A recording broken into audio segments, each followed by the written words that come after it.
analyst.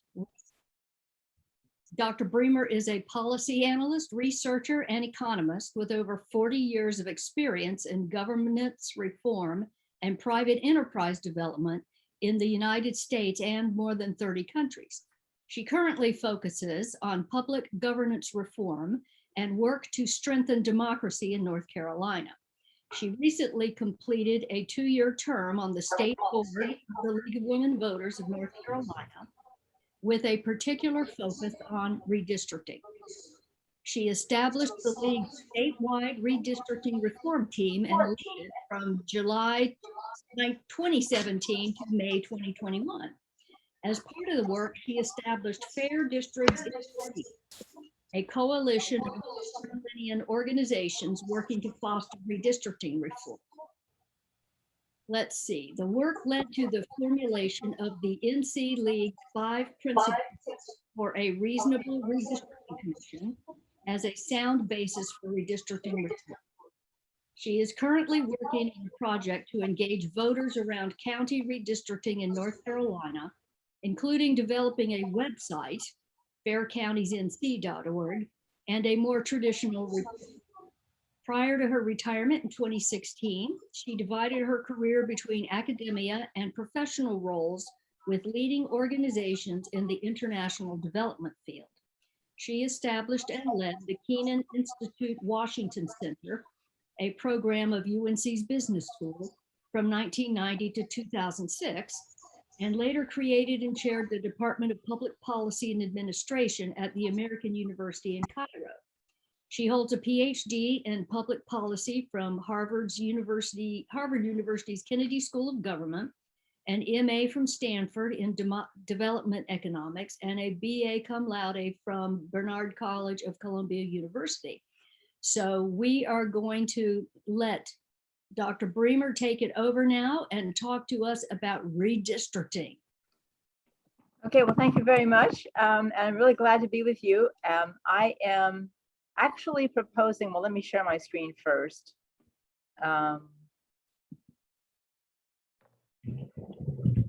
Yes.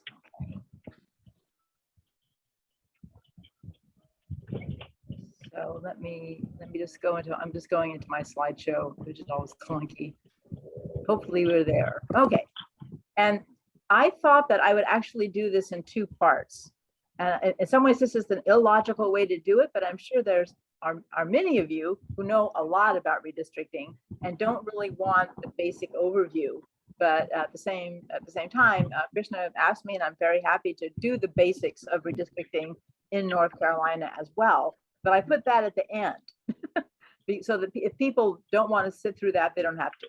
I also thought it would be good then to have 2 question and answer sessions, one after we discuss the hearings and what's going on now, and then one after, if there are people that want to do the basics of redistricting in North Carolina and what the League's policy is on that. So that's the plan here.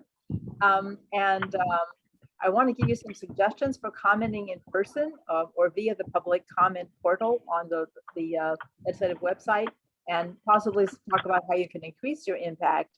Like I said, then we'll have some questions, and then we'll go into a deeper dive on redistricting for people that may want that. So the redistricting cycle, the way it's done is we get the data, officially begins when we get the data from the census, which has now happened. And then the redistricting body, which is the legislature, develops process and criteria for how they're going to do the redrawing. And they do that every time they do it. It's a little bit different. I'm getting some feedback. I don't know if there's somebody who isn't muted, but if you could please mute, and they'll be happy to hear from you later. And then once they say how they're going to do it, they hold hearings. And that's where we are now. We're in the initial hearing stage. And then the maps are drawn again by the districting body, which is the legislature's committees. And maybe you will have more hearings, and then they vote on them. They voted on like a regular bill, actually 3 bills, one for the State House, one for the State Senate, and one for congressional maps. And then based on the past, we may have lawsuits, but we're not supposed to talk about that. So we have to see how things go. And then the process is formally ended, with the exception of possibly more lawsuits, with the candidate filing, because the candidates, of course, have to know what district they're in order to be able to file. So that's in beginning of December, unless it's rescheduled. And then, of course, we have elections with the new maps. And they should stay in place for a year, but for 10 years, but that has not been our experience here.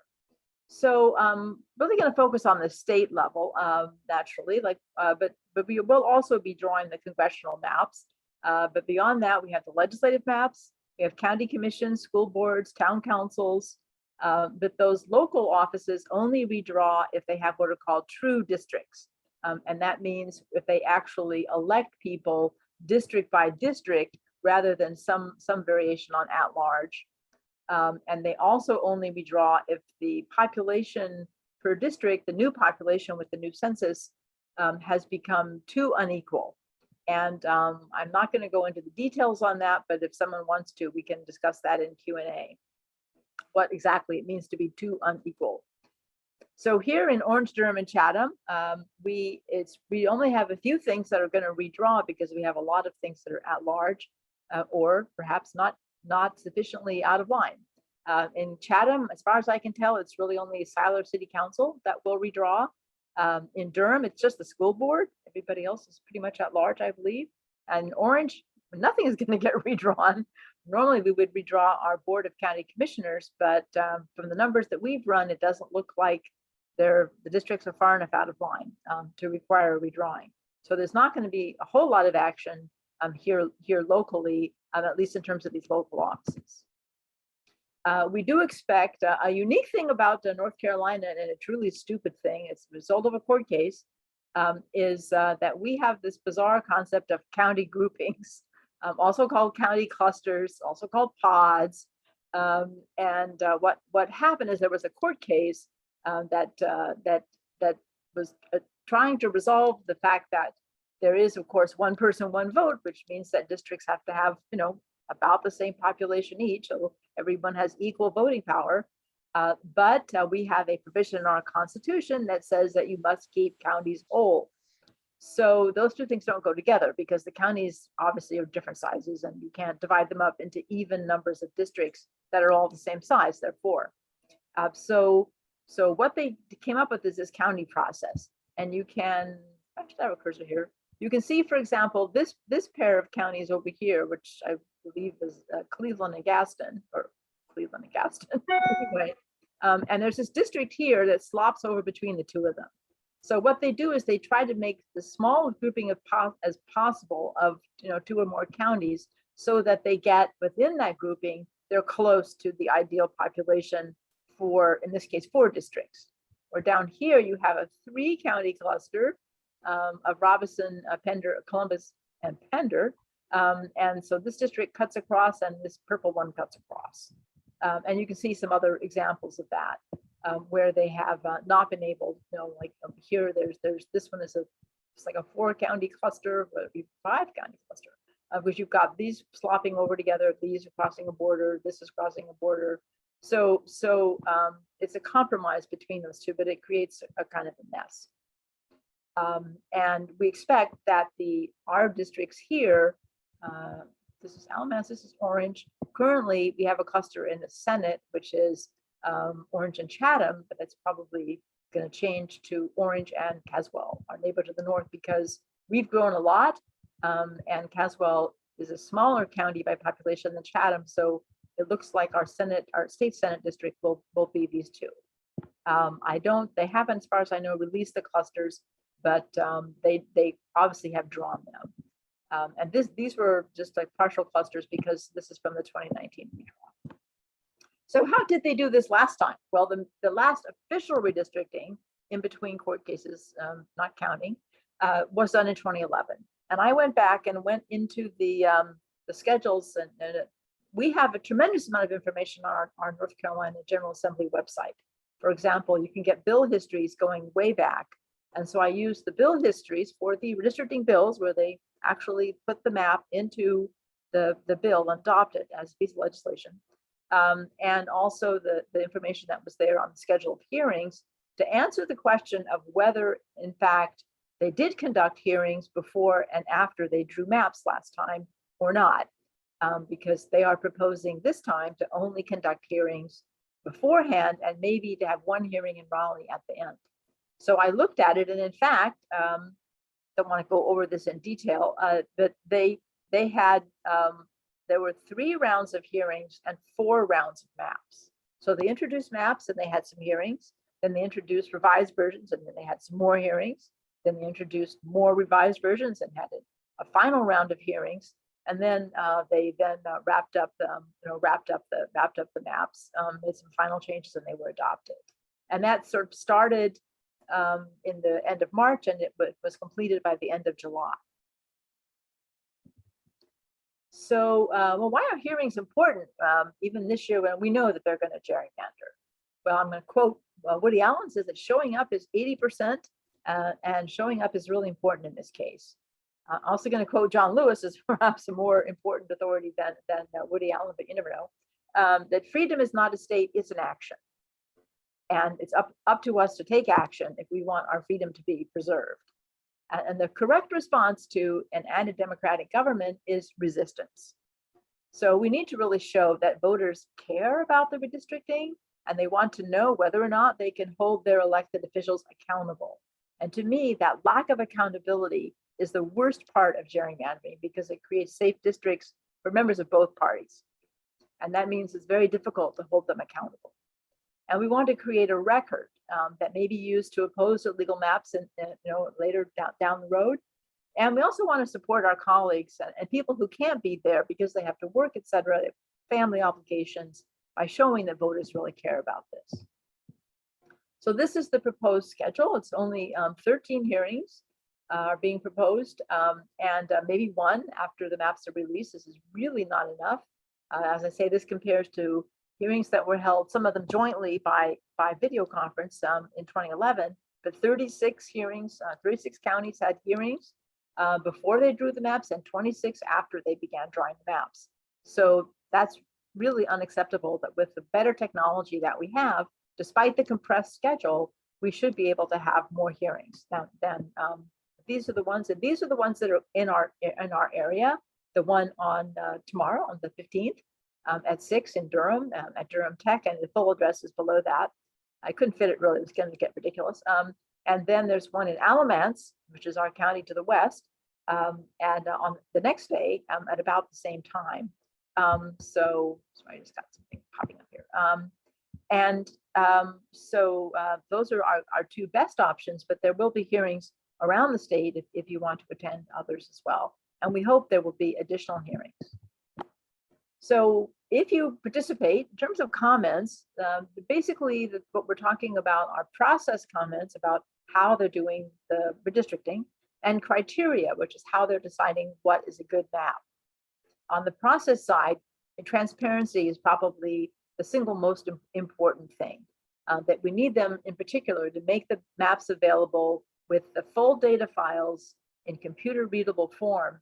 Because one of the things that is different about then compared to the previous round, the main round in 2011, is that there are now new technologies and new groups of analysts who have been mobilized by this incredible threat to our democracy to create the capability to analyze maps overnight, or even for us to go in and analyze maps using tools like Dave's Redistricting, more formally called DRA 2020, which is free, or to rely on groups like the Princeton Gerrymandering Project, which has committed to turning maps around overnight. But to do that, they don't need a physical map, they need the data files. And so we have to, it's really important to be able to get those so that we can find out what's in those maps. And of course, other groups like the Southern Coalition for Social Justice here in the state, Mattingly's organization at Duke, will also be doing this. So we have a lot more tools available in terms of partners who can turn this stuff around. We also want better opportunities to observe the process in the room, in the committee room. And we don't want to disrupt it, but in the past, without going into too much detail, even if you were in the room and had your computer in front of you as well, it was often very difficult to tell what was going on because of the way it was set up. They would zoom in on some little area of some county without telling you what county it was. You couldn't always tell who was at which computer, or even who they were if you don't know every one of the legislators by sight. People watching from their homes on their computers had it obviously even harder to figure out what was going on. So we want to really be able to know by providing that information. Tell us who's at the computer. Tell us what counties and districts they're drawing. And we want it to be fully visible, and these details really matter. And then finally, the hearings, as I've mentioned, we really need to have hearings not only before they draw the maps, but afterwards. So on the criteria side, and I also included a little close-up here of a county cluster, which is from the 2019 redraw with Wake County. And you can see how even though Wake has multiple districts, it doesn't come out even in terms of what the ideal district size should be based on how many legislators we have and how many counties and so on and so forth. So they had to include Franklin County in together with a less populated part of Wake County to make it all come out. So that's another example of a cluster. We'd like to know what the clusters are going to be because it really matters what they group together. They have claimed in the past, at least David Lewis claimed before he had to resign due to having been caught embezzling $400,000 from the party, that maybe there's only one set of clusters, but Dr. Mattingly says, oh no, there are many clusters of which several different versions are good clusters from a number of perspectives. So we'll see what clusters they actually use. And then we have to, we'd like to know how they're going to decide where to put that 14th congressional district. It probably should be basically in the triangle. Of course, that everything else has to move out because this is the largest population concentration, but it could be in Mecklenburg, or they could put it someplace strategically like the far west, where they could try to be able to maximize their power. They have to be exactly the same size in terms of population. So wherever they put it, everything else is going to have to move. We also want to encourage them to consider communities of shared interest. These are formally called communities of interest. I usually use the term communities of shared interest because I think it's more comprehensible, that these are communities that share interests and that ideally should be kept together so that they can get good representation. What they have now is that they may be considered, whatever that means. We would like them to consider these, and this is something which can also be addressed in the hearings in terms of particular communities that are important or that may have been divided in the past, such as historically Black colleges and universities. They've divided at least 2 of those, maybe 3.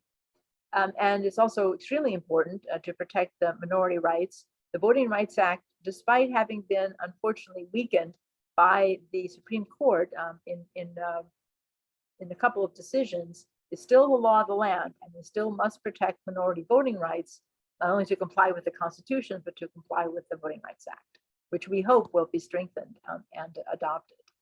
And then we also would like stronger standards for compactness. People would like districts that are, compact, not straggly all over the place. And even though David Lewis is gone, his joke of proposing a standard based on an academic study from the 90s, which in fact does not include a standard in the article, that joke lives on, and the criteria adopted showed that they were going to use that same article to set the standard for how compact the district should be. So even if you don't want to speak, people don't always want to speak or have the time to prepare something, it's only 2 minutes, so you really need to prepare something concise and be ready to go with it. But it's also important to show up even if you don't speak, and bring your friends. This is an actual picture of the hearing just held a few days ago in Caldwell. And as you can see, there are not a lot of people in the audience. Now, Caldwell is a small county, but we really do need to show up and show that people care about this. So that's what I have for that. So let me escape out of here and take some questions on this part of it, and then go on to. Sometimes I'm doing it backwards, but I think it still makes sense this way. Stop share. That was me logging in. Okay, so let me open it up to questions. I don't see anything in the chat, but that doesn't mean you guys don't have questions. Yeah, there's no questions in the chat, Jennifer. So anybody have, or you can have comments on any of this, on what you think people and the hearings or the process for this year or whatever. feel free to unmute yourself and ask. Hi, Jennifer. Hey, Karen. Hey, I have a question. I've heard that the General Assembly Committee would like to redraw the map in Alamance County so that Ricky Hurtado is no longer representing it because he's inconvenient for them. And I was just wondering, do you think even if not living in Alamance County, we could go and talk about this criteria, which is one of their criteria, which is protecting incumbents, and I'm sure they are protecting themselves. Yeah, I think anything is open season. I mean, the location, and thank you for bringing that up because they just kind of spread the hearings out. It doesn't, you don't have to speak on things that relate to that particular location, like, you know, Durham or whatever, or Alamance for that matter. So yes, for sure. I mean, Ricky Hurtado is, I believe, the first Latinx person who has been elected. And Alamance is something of a challenged county when it comes to racial equity. So I think we can assume that they will try to knock him out. So I'm not, it's hard to know. I mean, well, of course, in the league, we only make nonpartisan comments, but oh, I should have mentioned something like that. In fact, none of us can speak as the league except Krishna, That's right. should she wish to do so, or someone who is explicitly authorized by Krishna to speak for the league. So we're all speaking as individuals. You can say that, in fact, someone did at another hearing say they were a member of the league, but you should not wear your pin and you should not, you know, claim that you're speaking for the league. So you can say whatever you want. But yeah, I mean, what they normally mean when they say, I'm hesitating, is there are different definitions of what it means to protect incumbents. At minimum, that means they will not double bunk them. They will not put two incumbents in the same district. In general, it means that they will not draw them out of their district, and they will collect their places of residence before they start drawing to be sure that they are not drawing anyone out of their, you know, in their homes or not outside their district. But they also often define it, and I find this shocking actually, that they also define it as drawing a safe district for every incumbent. Yeah. And I mean, being in a safe district and having a competitive democratic process, those two things do not go together. Yeah. So, but whether they do that, in fact, universally is not clear. So I mean, it's expected that they'll go after Ricky. Do we have to only go to the hearing that's in the county where we live? No, not at all. Okay. And can No, we they're even not, 'cause they're speak not in having more than hearings one county? and even some of the big counties like Guilford's not having a hearing. There's not one scheduled before the maps for Raleigh for an Wake. So no, you can go anywhere, but they have not created. They were just saying, oh, but last time we had so much trouble with the technology. We don't want to risk it, so we're not going to be brought. But again, they are. They're taping them, but they are not broadcasting, and they're not taking comments online. You can submit comments to the written comments to the NCGA website public comment page very easily onto the redistricting tab, and also in the upper left-hand corner of the main page of the legislature. I think they still have that link up there, but they are not doing online they're not broadcast. Thank you. Jennifer, there's a comment from Bev. Is anyone driving to the hearing from Chapel Hill? Well, I'm planning to go to both of them. I'm planning to go to the Durham one. Just shoot me an email if anybody wants to ride with me. I'm fully vaccinated. Yes, I'm fully vaccinated. I assume, well, I shouldn't say I assume. I would expect that most of us, if not all of us, are fully vaccinated. And these are large rooms. So there should be no problem with maintaining social distancing. I do not think there will be any problems with that. Any other questions about the process or how you can get involved? Come on, you guys, we need to get involved. Jennifer, it's Susan McClanahan. Hey, Susan. I don't know if people know the background of what happened when they drew the 2020 map with Ricky Hurtado. They released the maps on Friday, and that day he found out that he had been drawn out of the district, and then on Monday there was the public hearing, the only public hearing, and he basically had to move within the district again in order to run. So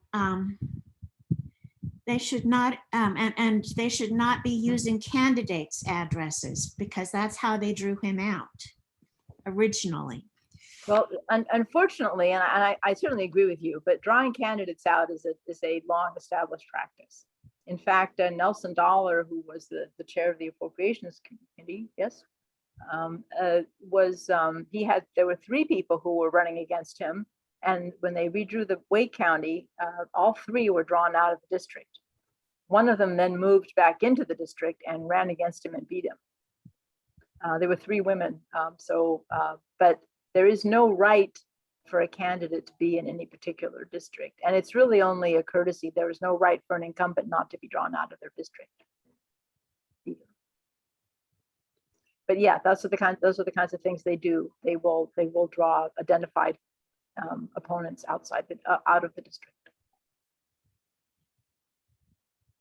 Well, if there aren't any questions, I can go back and, I mean, really, people, any other questions on the because I know there are other competing events tonight as well.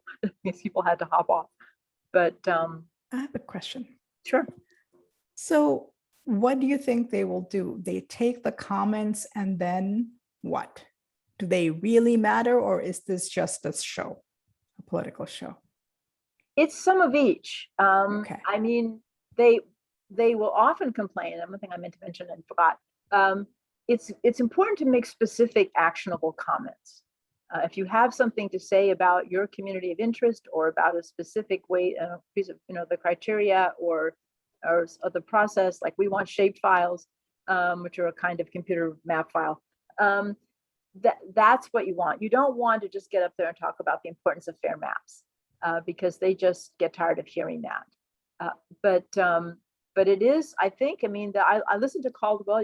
They posted Caldwell, and I listened to it, and it was actually quite interesting. There were a range of comments. I mean, there was quite a bit of concern about some Caldwell specific issues because apparently they've shrunk to one of the western counties, a smaller county, and they were concerned that they were going to lose out by being combined together with Watauga, which is a much larger and more wealthy county. And I'm sure it's a coincidence that the chair of the redistricting committee is from Caldwell. But anyway, so there were that kind of comments, but there were also a number that were more looking at the criteria or the process, or and so forth. And people had come from quite a ways. For example, Reverend Spearman, who's the head of the state NAACP and lives in Greensboro, he came up to Caldwell, and Bob Phillips, the head of Common Cause, came up. So I think it shows that people are paying attention. It shows that they care, that they make the effort to come and speak. They may want to respond to certain comments. I'm trying to get the public comments that were submitted online to be made available now. Georgia has made theirs available. Their legislature has published them all onto a website that even gives the person's last name and their county to identify who's made which comments. And there's no reason why they cannot post the comments that they've gotten online for people to look at as well. But so far they have not done that. Just having people attend and demanding transparency tells them they can't act in the dark. Somebody's looking over their shoulder, and that's a good thing, really. Yeah, and it also, that's a very important part of it. And sometimes they will respond to specific comments, and it also provides material that if there were to be court cases, could be used in court cases, that so many people came out and spoke about this or that, and so forth. So it plays a purpose, even so. Is there the possibility that they will never share those comments and that the court won't hear them or see them? I don't think so. For one thing, they're a public document, as I understand it. Not a lawyer, but I believe that, and in the past they have shared them, but it's as a giant file, a giant kind of Excel file kind of thing. That but then it's really after the end of the process, other than using them in court cases, there's not a lot that can be done with them. Yeah, Jennifer, we've got a couple of questions. What do you think are the chances for a nonpartisan group to redraw maps rather than the legislature?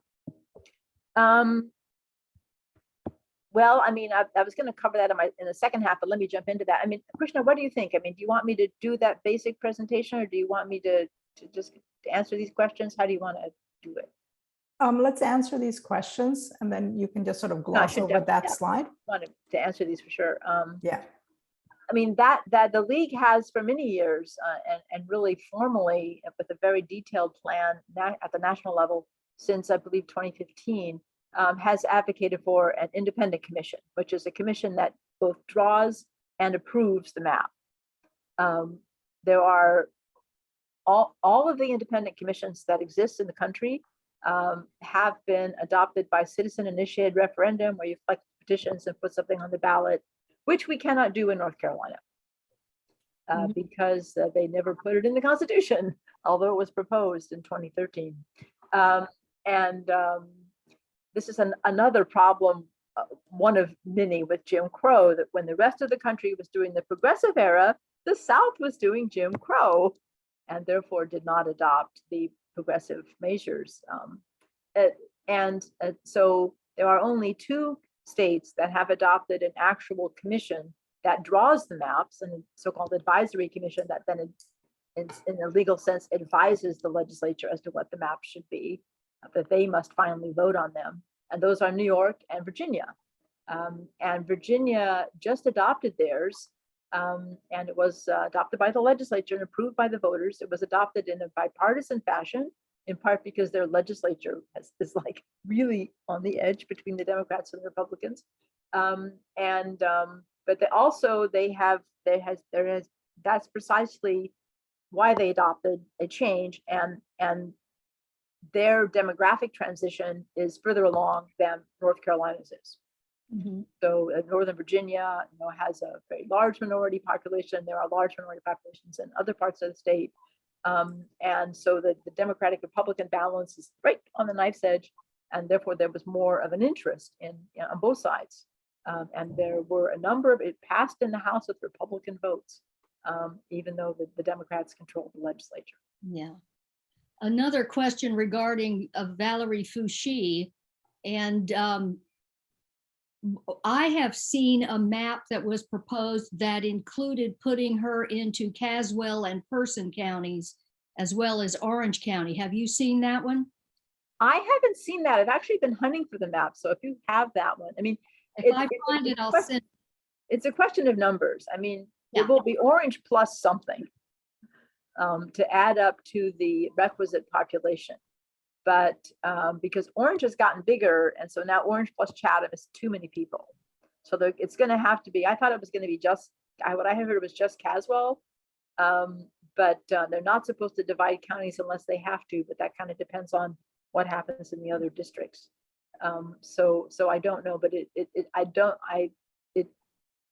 could be one of those and part of one of the other ones. Do you think this will be harmful to Valerie's reelection chances, or do you think it'll be more or less even? I mean, well, I mean, based on what happened to Greg Meyer, in that they did sort of the same thing to him. They gave him most of Caswell or some of Caswell, and he survived that. I mean, I think Valerie, I think my sense is that she's someone who has been a good senator and who is well known and has taken leadership roles. To see, I mean, it's an election. We can't really, don't know. But I think that she would, it would to some extent impede her ability to play a leadership role in the Senate caucus, because she'd have to spend more time campaigning.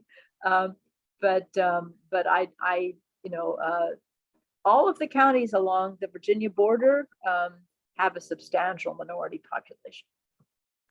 In fact, maybe I'll stick in my new favorite anecdote about redistricting for those of you, which is Vance County, it's a couple of counties over to the east from Caswell, is actually the whole thing is a gerrymander. It was created in 1888 to be a gerrymander. They took a concentration of that Black population along the northern border, and they took populations that were in Franklin County, north of Wake, and in Granville County and Warren County, and combined those areas of high Black population into a single district and named it just for fun. And they knew what they were doing after Zebulon Vance, who was a notorious white supremacist. Yeah. In the government at that time. Yeah. And it is a majority minority county, and to this day it is a majority minority county. But there is this, people may think that the Black population is concentrated in the cities and in what's basically Butterfield's district, but there is also a very substantial concentration across the northern counties. Do you think it would be useful for members to go to these meetings and give input as to where we think the 14th congressional district should be physically located? For sure. I mean, you can provide that kind of specific input, and that's good. I mean, I myself don't have an opinion on that, but because I haven't really looked at it. But yes, you can make comments on specific districts, like what we were, or the need for particular populations to be well represented, or whatever. I mean, anything is, and the more specific the comment, the better. Like I say, don't just say give us fair maps, because they just roll their eyes. We've all watched David Price's 4th congressional district get gerrymandered and re-gerrymandered over the years.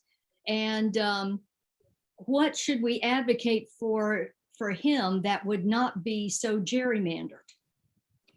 I don't know. I myself don't engage in map drawing. Okay. Because I'm not very knowledgeable about it. But you certainly can. And Dave's Redistricting, DRA 2020, it's free.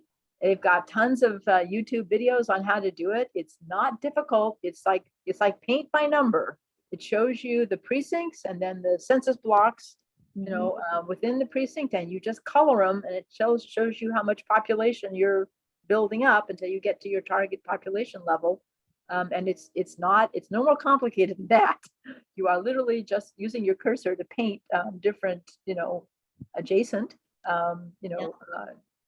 pieces of the county that you're painting. So yeah, I mean, at one point it went from Fayetteville to Durham or something, or even further. It was ridiculous. Yeah. Price's district. Well, there's so many of the districts in Durham and Orange counties are going to be safe for Democrats. How do we advocate for fairness in a hearing like this without just saying, we want you to give it all to one party? You have any suggestions? You want more districts. Well, overall, we want a map that's what's called responsive. That means when the Democrats say, or whichever party, the Republicans, get a larger share of the votes, they end up with more seats. That's a responsive map. And one of the things that gerrymandering does is to create unresponsive maps, so that there's really no movement. You're getting more votes, but nothing is happening to your seats. And then suddenly it kind of jumps up when it gets to it gets outside the normal range. And that we want more responsive map, and that would include, by definition, more competitive kinds of districts in the middle. In the last round, out of the 120 seats in the House, I have a slide on this, but out of the 120 seats in the House, there were only 6 that failed to perform as designed, and all of those were in the 12 really competitive districts. Okay. And everything else went as designed.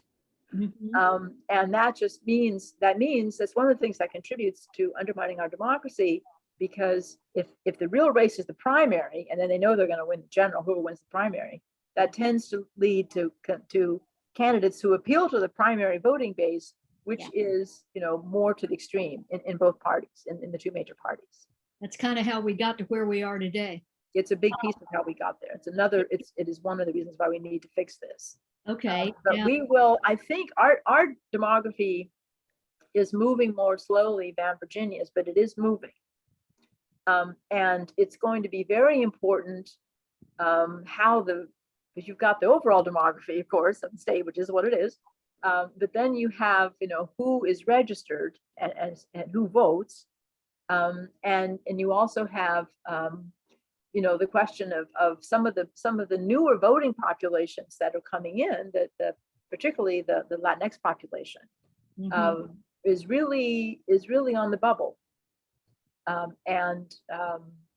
They tend to have a lower voting participation, in part, I think, because the older generation often came from countries where voting was a life or death kind of thing. And they just don't have that culture of voting because they didn't dare. I mean, they left because of that, in part. But the children then are growing up in houses where voting is not something that they see as a normal course of events. So there is a need to really, to be sure that the newer, the new immigrant populations, although the Latinx have been here since the 80s, but that are continuing as a rapid growth population, and whether or not they vote and how they vote is going to really be very important, as well as younger people generally don't vote of any, whatever the ethnicity. And really bringing those young voters into the process is something that we really need to do. Yeah. So it's really going to be on us whether we engage the voters and get them into so that then when we come to redistrict, that they will be, that will be really representative of what the population is. Okay. There's a question about actionable points we could make while presenting to these meetings. And the things you mentioned earlier about making sure the process is observable to the public, making sure there's more than just one hearing after the maps are released, decide whether there are criteria for the placement of the 14th district, making sure they protect minority rights and keep communities of interest together. Would you consider those to be the actionable points we should make when we go to make a presentation to these groups?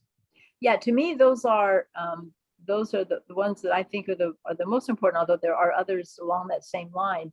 If you do have specific comments about your district, I mean,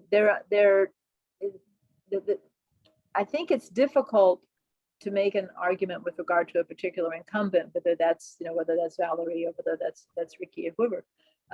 But it is but one can still talk about trying to preserve the base of existing districts or that kind of thing. But anything, because there's no legal right for an incumbent to be protected. Do you have any idea, how would you prioritize those actionable points? Do you think any one of them is the most important one or more important than others? I guess I would say of any of them that it would be the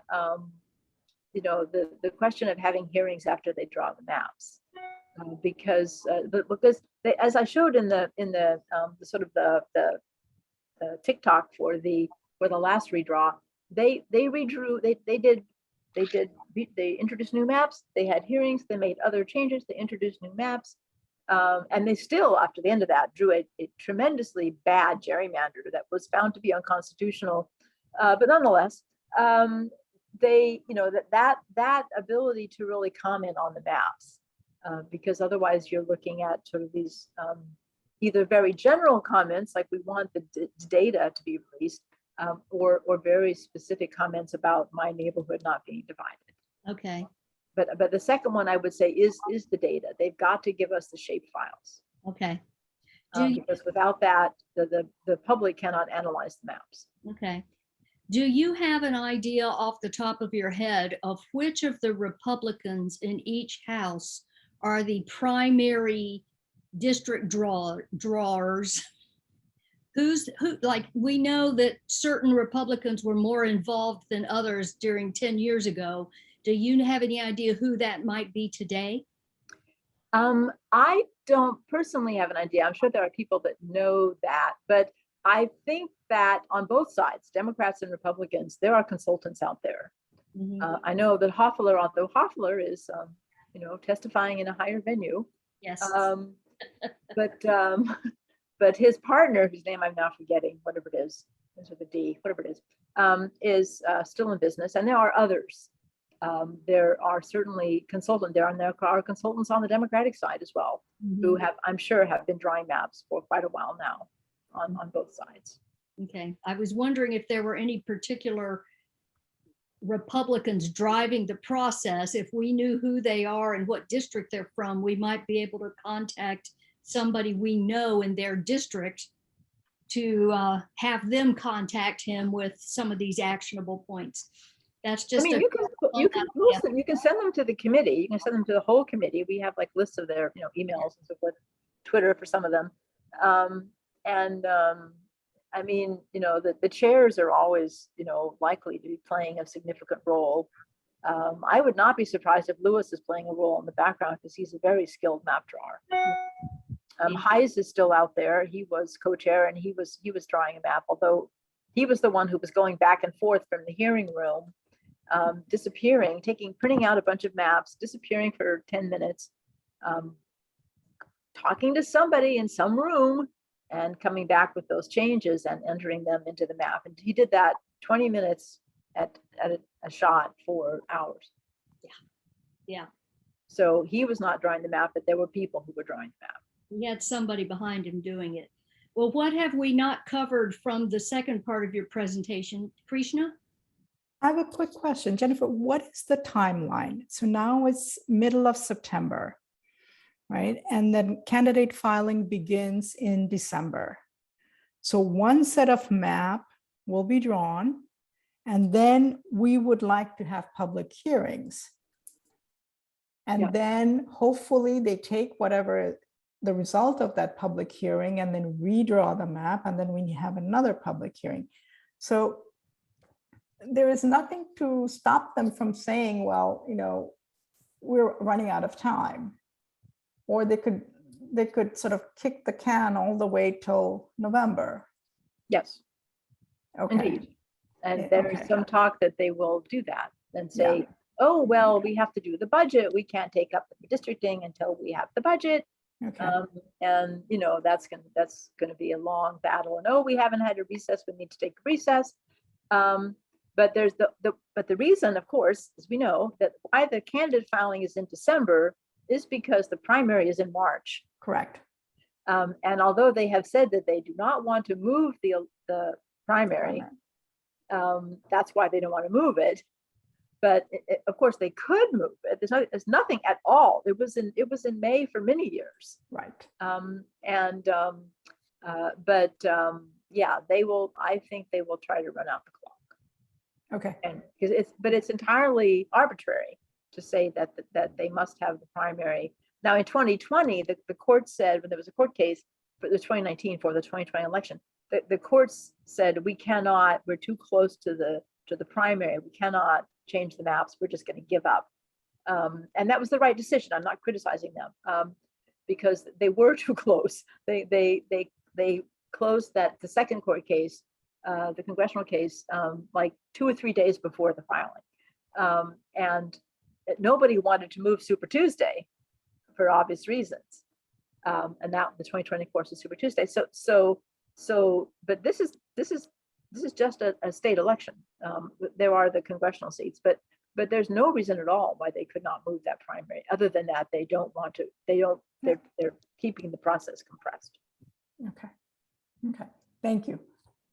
I think that's my view. It's not based on them having said that to me. That's my assumption. So if there are no other questions, do you want to go forward? Yeah, I can run through it really quickly. Okay. Hopefully. And perhaps you can show the criteria slide once more so that people can perhaps take a screenshot. Yeah, and I kind of have a little bit on criteria in this one as well. Okay. And I'm Perfect. going to run through this pretty quickly. Again, this will be familiar territory to most of you after I share my screen again. This is coming up in the middle of the presentation, but it doesn't matter. Just back up a little bit. Come on, get up there.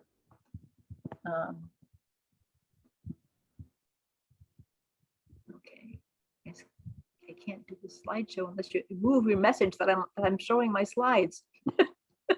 Okay, this is why we have to fix this to preserve and protect our democracy. We have what Republicans insist on calling a representative democracy. Always use that term when you're talking to them. And extreme partisan redistricting violates the values that sustain our democracy. The problem is a conflict of interest, which we know those are bad. When politicians draw their own districts, we lose. And political map rigging undermines our representative form of government, and therefore it also holds our state back. The solution, a long-term fix, as was mentioned, a nonpartisan redistricting commission that puts us, the citizens and the voters, not the politicians, in charge. But this year, we're just going to have to do the best we can because we have very few levers. So redistricting reform is really not a Democratic issue or a Republican issue. It's an American issue. And Ronald Reagan spoke many times against gerrymandering. And the legislation was introduced by Republicans as well when they were out of power. And our founding fathers created strong institutions to ensure citizens' rights. And they wanted to protect us from abuse of power, which is what you get when someone is entrenched in power and there's no way to get them out. They were very fearful about that, and they did not want any political faction, what we would now call a party, to become entrenched. And they created checks and balances to limit the power of political leaders and prevent that from happening. And elections, to me, are the most important institution for our democracy. When you think about an institution, you might think about the courts, whatever, the legislature, something. But to me, it's really elections that are the core institution because they're our institution.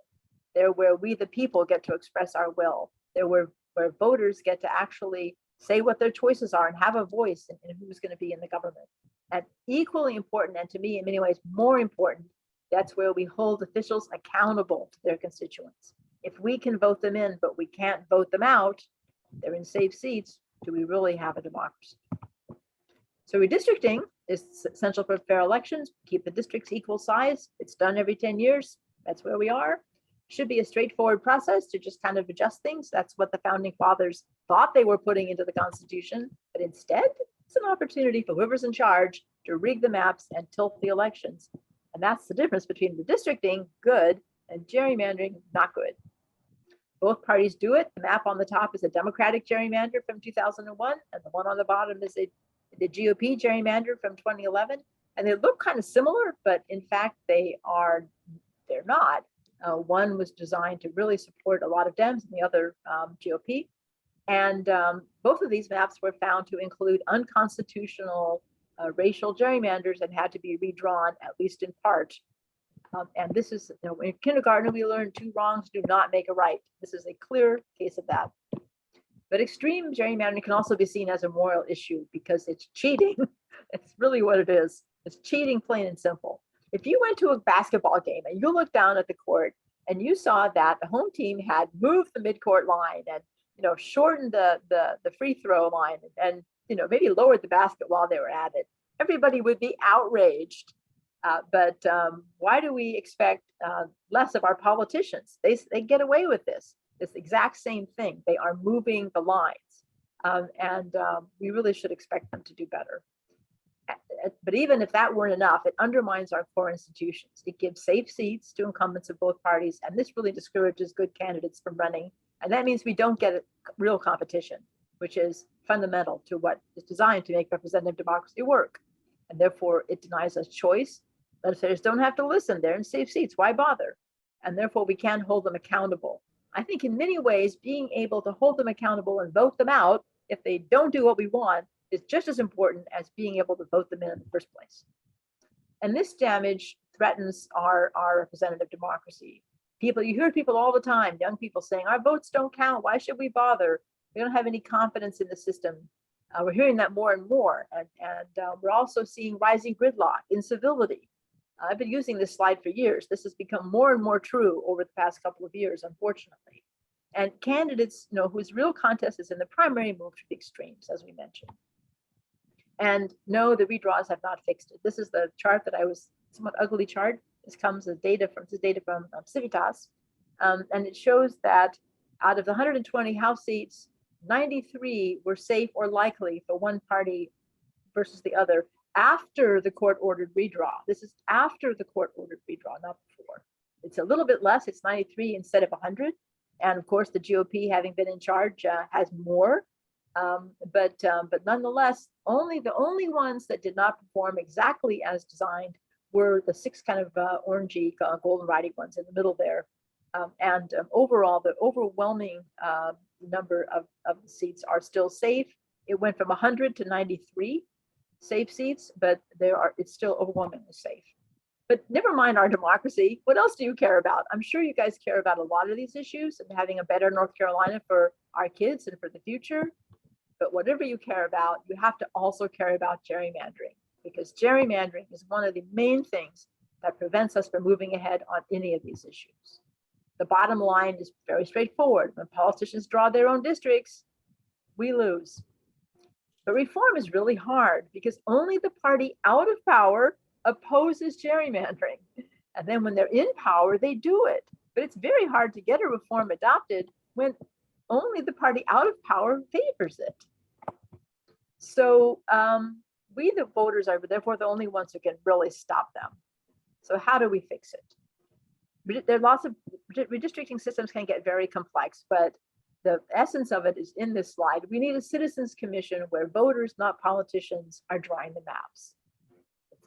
We're the ones who should be running the elections. We should draw the maps. And we have 3 basic questions for what any kind of redistricting system should look like. Who draws the maps, who approves the maps, and how are they drawn?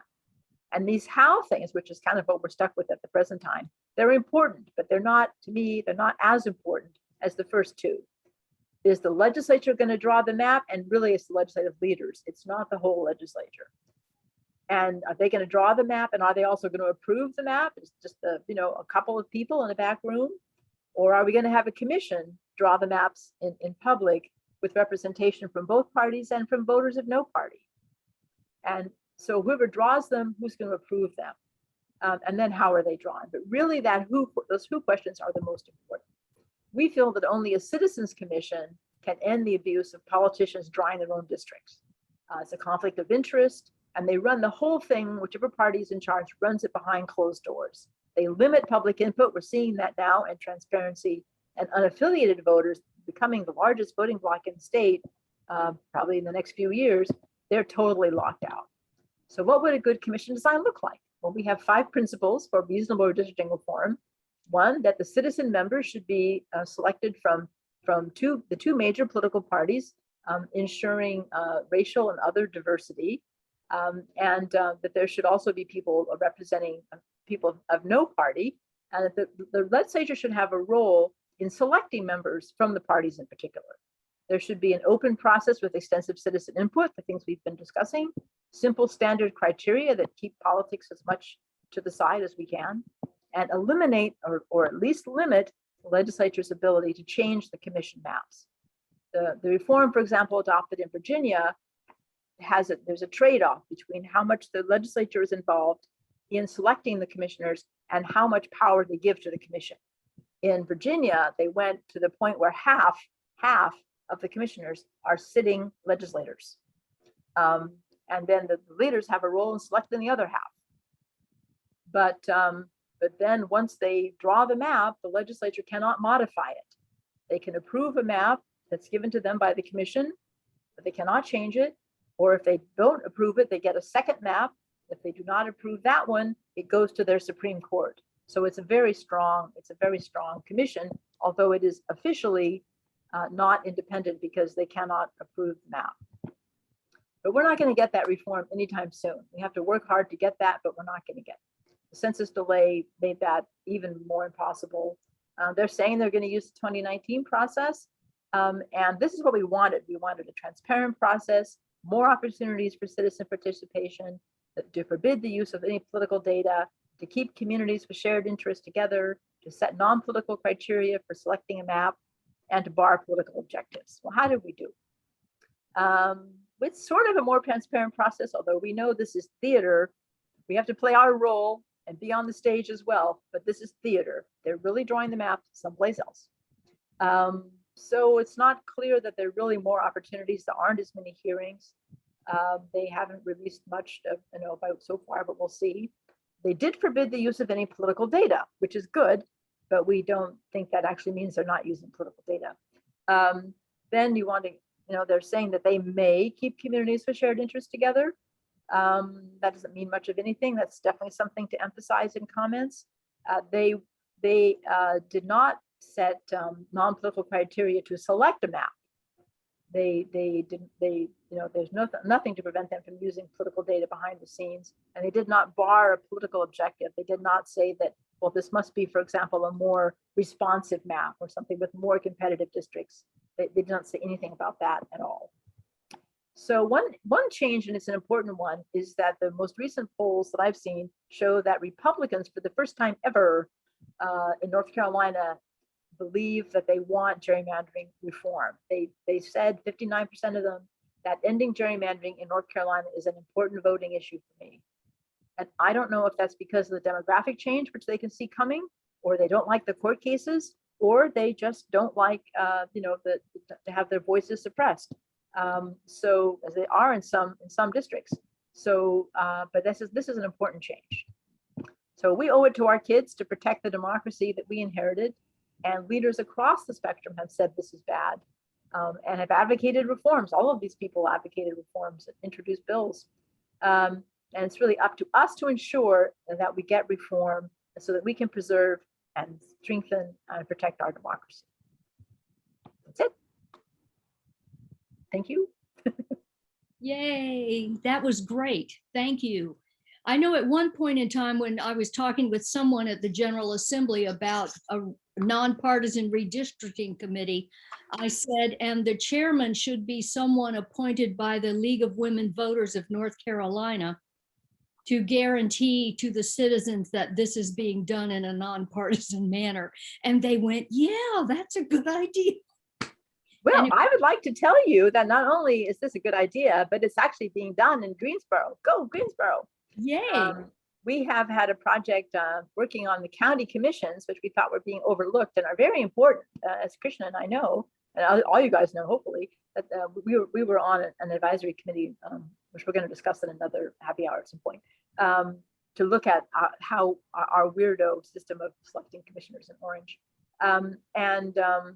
So it got me thinking about county commissions, and we decided to put together a project, and we have a website, Fair Counties. We have here Fair Districts NC, but there's also Fair Counties NC. And Fair Counties NC has data districting maps of, we haven't got them, all of them yet, but we will soon have all 32 of the counties that could potentially redraw. The others are at large. They don't redraw. Remember, 2 districts, they don't have 2 districts. Okay. And in fact, in Greensboro, we have a resolution for fair counties on what it means to have a fair county process. And it's been adopted by Pasquotank. Thank you, Northeastern League. And the city of Greensboro has adopted it. Thank you, Piedmont Triad League. And as part of that, the city council in Greensboro came out and said, and we're going to create a committee to draw the map. And we want the league to be on it. So Ellen Weiner from the league is a member of this. I think it's a 5-person, don't hold me to that. I think it's a 5-person commission that will draw the maps. Great. Jennifer, one last question. Do you have any thoughts on what the growing numbers of unaffiliated voters could or would have on the redistricting process? It's an interesting question. I have never seen a study, and I've tried a couple times to get someone to do one, but I haven't seen one on why people are unaffiliated. Because, okay, I'm an unaffiliated voter, but I'm not really unaffiliated. Yeah. I do that so I can say when I'm speaking that I'm an unaffiliated voter, and so that I can speak on occasion to Republicans, as I could not if I were a Democrat, which I was until recently. Mhm. There are unaffiliated people who are that for a strategic reason, usually because they want to vote in the local primary, because that's the real race and they're of the other party. In North Carolina, you can vote in any in any primary at this point. Some of them are unaffiliated because they hate all the parties and don't want to have anything to do with them. So we don't really know much about the political leanings of the unaffiliated voters. Younger people are overwhelmingly registering unaffiliated. And increasingly, that applies to our Black residents as well. They were overwhelmingly registering as Dems, but we're seeing young people of color registering as unaffiliated as well. So it's hard to know really how to interpret that. But it's widely believed that, first off, that unaffiliated slightly lean R. But also, it's not really clear how many of them are truly unaffiliated, do not have a political opinion. Yeah. Very few of them, generally speaking. What I have read and been told is in North Carolina, we can go to the voter research thing on the State Board of Elections site, and you can see what ballot somebody has pulled in the primary. Yeah, but I don't think that's a good way to tell. That's absolutely true. You can.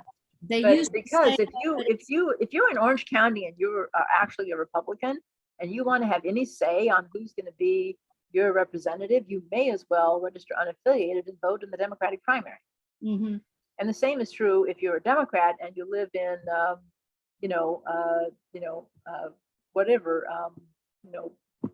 Caldwell. Okay. You're not gonna have a say if you're gonna only vote in the Dem primary and the Republican's gonna win.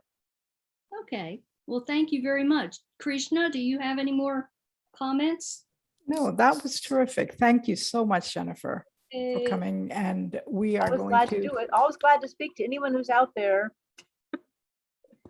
So, but please go to this meeting tomorrow or send your public comments. Like it is important to be seen.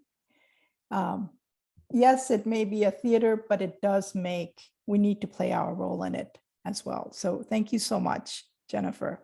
No, I'm always glad to do it. And please do, guys. I mean, it's up to us. We have to get out there and fight for this. So next month, like I said, we have a monthly happy hour. We used to meet at Tobacco Row and the Hickory Tavern, but we're not, but one day we will. So next month, it's on the third Wednesday of each month from 5:30 to 7:30. So please join us. We don't know what the topic will be then, but we'll surprise you. Please join us for our happy hour. Thanks again for joining us tonight, and we hope to see you soon. Bye all. Thanks a lot, guys. I will see you hopefully soon in the flesh.